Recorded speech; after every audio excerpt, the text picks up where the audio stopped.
तो खालिद साहब, एक तो जारी बात है, सबसे ज्यादा हमने देखा कि अब तक जब भी इसराइली मजालिम हुए हैं फलस्तीनियों पर, सबसे जो सख्त मजम्मत अभी तक आई है और आती रही है वो ईरान की है। वो बड़ा खुलकर फलस्तीन का जो कॉज है उसकी हिमायत करते आए हैं।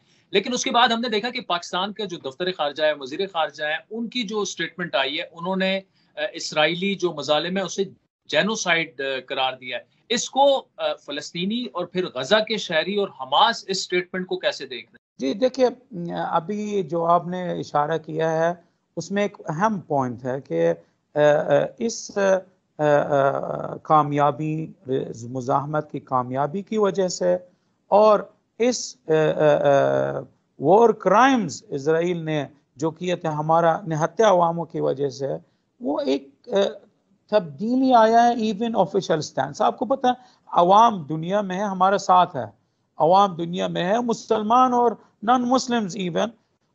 न्यूयॉर्क की सड़कों पे लोग अपने गवर्नमेंट के खिलाफ, अपने इसराइल के खिलाफ, इनके दोस्त जो है ना वो यूरोप में, लैटिन अमेरिका में, इस्लामी दुनिया है कि अवाम मिलियंस में। कराची में आपका है कि मिलियन मार्च चला है, पेशावर में मिलियन मार्च चला है। कल मेरे ख्याल के कॉल्स आए हुए हैं कि फिर दोबारा मुजाहरा के लिए और इंसानी इमदाद के लिए कि कॉल्स भी आए हुए हैं। अवाम माशाल्लाह के आज तक हमें कोई शिकवा और शुबा नहीं है कि इनका दिल तरफ रहा है किबला अव्वल के लिए और फलस्तीनियों के लिए। मगर हम देख लिया था कि ऑफिशियल स्टैंड्स बहुत ही कमजोर और ज़ईफ थे।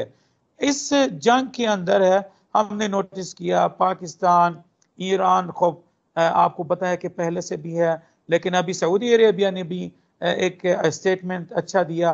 कतर के बहुत स्ट्रॉन्ग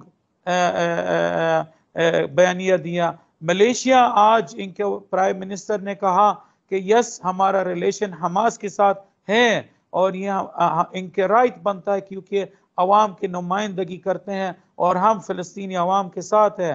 इंडोनेशिया के वाइस प्रेसिडेंट ने ऐलान कर दिया कि हमास एक रेजिस्टेंस की तंजीम है, फ्रीडम फाइटर्स हैं, इनका राइट है कि ऑक्यूपेशन का सामना करना है। उसी तरीके से आपने जो इशारा किया है पाकिस्तानी फॉरेन मिनिस्टर का जो जेनोसाइड का लफ्ज किया, दूसरी तरफ से मैं ये बताता चलूं कि जो हम चाहते हैं वो जो ऑब्सोलीट स्टीरियोटिपिकल पॉलिटिकल स्टैंड्स फलस्तीन के अंदर है, यानी जिसको कहलाते टू स्टेट सोल्यूशन या वन स्टेट सोल्यूशन, उसके बारे में हमें बात करना बंद कीजिए।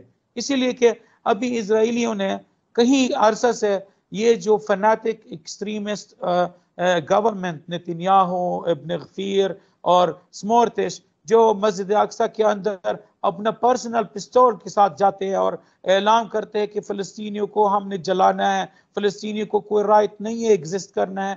और ब्लिंकन जब आता है वो कहता है मैं यहूदी हूं और मैं इजराइल के साथ, चूंकि यहूदी है और हमारे साथ होना चाहिए। ऐसी लैंग्वेजेस आपने सुना है कि बाइडेन का जो खिताब है यूं लग रहा है कि जैसा तेल अवीव वालों ने लिखा हुआ और खुद इन्होंने वाशिंगटन में पढ़ा। वो ऐसे माहौल में वो अजीब लगता है कि जब हम बात करते टू स्टेट सोल्यूशन आया है। अभी 1948 से लेकर आज तक यूनाइटेड नेशन ने फलस्तीनी रियासत के बारे में बात की है जो 45% हिस्टोरिकल जमीन के ऊपर है, जिसको जिसको रेजोल्यूशन 191 की बात कर रहे हैं या डिवीजन रेजोल्यूशन। आज तक हमने देखा है कि कोई फलस्तीनी रियासत है, सिर्फ और सिर्फ हम देख रहे हैं कि यूनाइटेड नेशन इसराइल को एक्सेप्ट कर दिया और इसराइल को राइट दे दिया, इसराइल को कभी सजा नहीं दिया।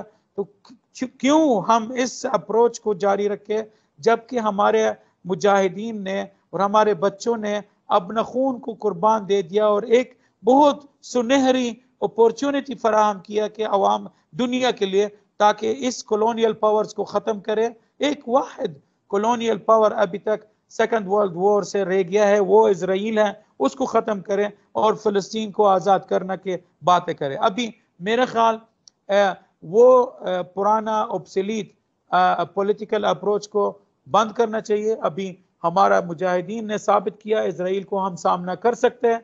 अभी what is needed to open the borders, अवाम की जज्बा और अवाम की जिद्दोजहद।